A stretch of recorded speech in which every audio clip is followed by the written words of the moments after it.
संस्कार के सामान, अगरबत्ती, धूप बत्ती, केवड़ा जल, चंदन पाउडर, जौ, बताशा, काला तिल, पंचरत्न, कपूर और कफन तक पर टैक्स लेने वाली ये सरकार। बिटिया की शादी का सपना सजाने वाला किसान जब अपनी फसल बर्बाद देखता है तो कितनी रातें सो भी नहीं पाता है। सवेरे की धमकियों के सामने लोहे की तरह अडिग इंदिरा गांधी खड़ी हैं, तो दूसरी तरफ खुद ही नमस्ते ट्रंप का नारा लगाते हुए प्रधानमंत्री जी खड़े हैं। मैं कुछ कहूं तो तराजू निकाल लेता है, मैं इसलिए भी तेरे फन की कद्र करता हूं तो झूठ बोल के आंसू निकाल लेता है। सभापति महोदय, फिर झूठ आया है, मैं उसे मिथ्या कर दे रहा हूं। राज्यसभा में बजट पर चर्चा चल रही थी। जब नाम कांग्रेस सांसद इमरान प्रतापगढ़ी का पुकारा गया तो प्रतापगढ़ी ने शायरी के जरिए ही अपने बात की शुरुआत की। धन्यवाद सभापति महोदय।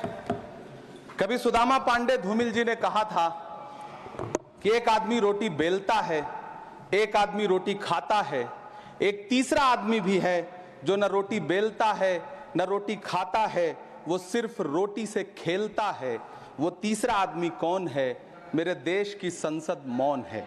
सभापति महोदय, वो भी क्या दिन थे जब संसद में देश का बजट पेश होता था तो देश की सड़कें ठहर जाया करती थीं। रेल बजट पेश होता था तो लोगों की उम्मीदें रेल के डिब्बों की तरह पटरियों पर दौड़ने लगती थीं। पूरा देश धड़कने रोक करके वित्त मंत्री और रेल मंत्री को सुना करता था। अफसोस, अब बजट पेश हो जाता है, मीडिया चैनल सरकार का महिमा मंडन करते हैं और बेचारी जनता बजट के आंकड़ों के शब्द जाल में उलझी हुई महीनों बाद समझ पाती है कि उसका तो फिर से कट गया। सभापति महोदय, पिछले 2 साल अमृतकालीन बजट पेश किए गए। इमरान प्रतापगढ़ी ने संसद में बजट को संतुष्टि तुष्टि की संज्ञा देने को लेकर भी पीएम मोदी और वित्त मंत्री निर्मला सीतारमण से सवाल किए। पूछा, किसकी संतुष्टि का बजट है? तुष्टीकरण बनाम संतुष्टीकरण का बजट। सभापति महोदय, सुनने में कितना अलंकारिक लगता है ये शब्द। सोच रहा हूं देश की वित्त मंत्री और प्रधानमंत्री जी से पूछूं कि आखिर किसकी संतुष्टि?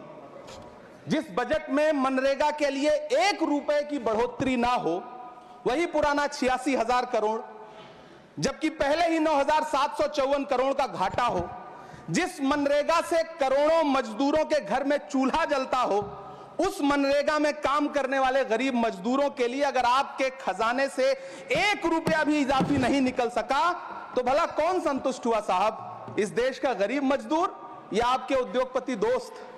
वो जो महाराष्ट्र में लोकसभा और विधानसभा के बीच में 40 लाख मतदाता बढ़ाए गए थे, अरे उन्हीं के लिए मनरेगा का थोड़ा सा बजट बढ़ा देते। क्या उसमें मनरेगा का एक भी मजदूर नहीं था 40 लाख लोगों में? सारे के सारे 12 लाख की छूट वाले से आगे के लोग थे। सभापति महोदय, कल जब वित्त मंत्री जी देश की संसद में भाषण दे रही थी तो वहां मुंबई में कोई गरीब इंसान जब अपनी जेब टटोल करके अपनी मोटरसाइकिल में 1 लीटर पेट्रोल भरवा रहा था तो उस पेट्रोल की कीमत थी 103 रुपया प्रति लीटर। आखिर इतना महंगा पेट्रोल डीजल खरीद के कौन संतुष्ट हो रहा है? इस देश के गरीब लोग या फिर सरकार के चहेते धन्ना सेठ? सभापति महोदय, वित्त मंत्री जी इस बजट को मध्यम वर्ग को संतुष्ट करने वाला बजट बता रही हैं। अरे मैडम, हम आप यहां पर बैठे रहते हैं और वहां बाहर इसी दिल्ली में 1 लीटर दूध, चाहे वो अमूल का हो या फिर मदर डेयरी का हो, उसकी कीमत 73 रुपए लीटर है। इतना महंगा बेच करके कौन संतुष्ट हो रहा है? गरीब जनता या आपके धन्ना सेठ दोस्त? महंगाई का मुद्दा उठाकर इमरान प्रतापगढ़ी ने सरकार पर सबसे बड़ा हमला तो ये कहकर किया, ये सरकार तो कफन पर भी टैक्स वसूलने वाली सरकार है। सरकार का बाजार और महंगाई पर कोई नियंत्रण नहीं रह गया है। चाहे देश में लहसुन 400 रुपए किलो बिक जाए, टमाटर 100 रुपए किलो बिक जाए, प्याज का दाम सुनकर आंखों में आंसू आ जाए, लेकिन वित्त मंत्री महोदया बजट में महंगाई का मां भी नहीं बोलती हैं। बच्चों की किताब और पेंसिल तक पर टैक्स लगाने वाले सरकार से मैं पूछना चाहता हूं कि आप मध्यम वर्ग का हितैषी बताते हैं खुद को, तो शर्म नहीं आती है? खुद को धार्मिक कहने वाली सरकार भगवान श्री कृष्ण के प्रिय खाद्य पदार्थों दही और मक्खन तक पर जीएसटी लगाती है और बात करती है मध्यम वर्ग की हिमायती होने की। जिंदा रहते हुए जनता से हर चीज पर टैक्स वसूलने वाली यह सरकार कम से कम मरने पर तो लोगों को बख्श देती, लेकिन नहीं, वहां भी लूटना है। अंतिम संस्कार के सामान, अगरबत्ती, धूप बत्ती, केवड़ा जल, चंदन पाउडर, जौ, बताशा, काला तिल, पंचरत्न, कपूर और कफन तक पर टैक्स लेने वाली है सरकार। किस मुंह से खुद को मध्यम वर्ग का हितैषी बताती है? इमरान प्रतापगढ़ी वैसे तो राज्यसभा सांसद महाराष्ट्र से हैं, लेकिन जब बात बिहार की बदहाली और बेरोजगारी की आई तो पीएम मोदी को यहाँ भी आईना दिखा दिया।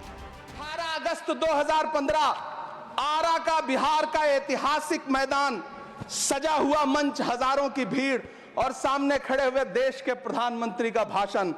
बिहार के भाइयों बहनों, आज मैं बिहार के लिए पैकेज की घोषणा कर रहा हूं।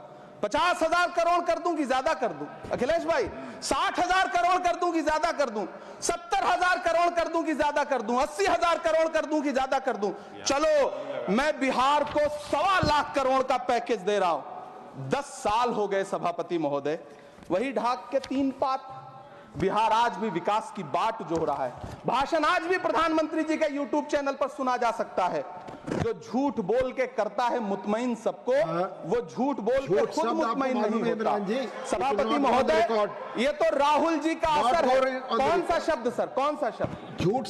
ठीक है सर, मिथ्या बोल करके, जो मिथ्या बोल के करता है मुतमईन सबको, वो मिथ्या बोल के खुद मुतमईन नहीं होता। ये राहुल जी का असर है। जो मखाना बोर्ड की घोषणा हुई, अखिलेश जी आपको याद होगा, भारत जोड़ो न्याय यात्रा में 30 जनवरी 2024 को बिहार के रंगभूमि मैदान में राहुल गांधी जी का पूर्णिया में भाषण था और उसमें मखाना को लेकर उन्होंने आवाज उठाई थी।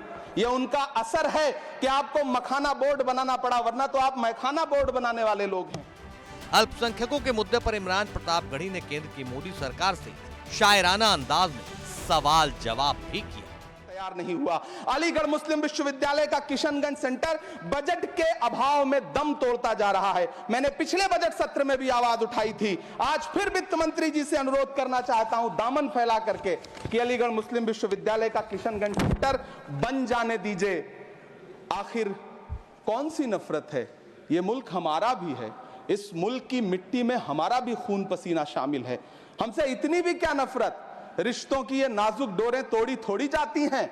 अपनी आंखें दुखती हो तो फोड़ी थोड़ी जाती हैं। सभापति महोदय, अल्पसंख्यक मंत्रालय का बजट काटकर मौलाना आजाद नेशनल फेलोशिप बंद कर देना, प्री मैट्रिक स्कॉलरशिप बंद कर देना, नई मंजिल योजना बंद करना, धरोहर योजना बंद करना।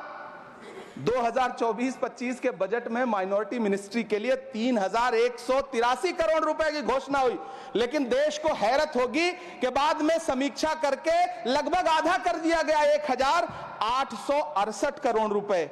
मुझे सरकार से पूछना है कि कौन संतुष्ट हुआ? इस देश का अल्पसंख्यक संतुष्ट हुआ है या आप संतुष्ट हुए? किसका संतुष्टिकरण?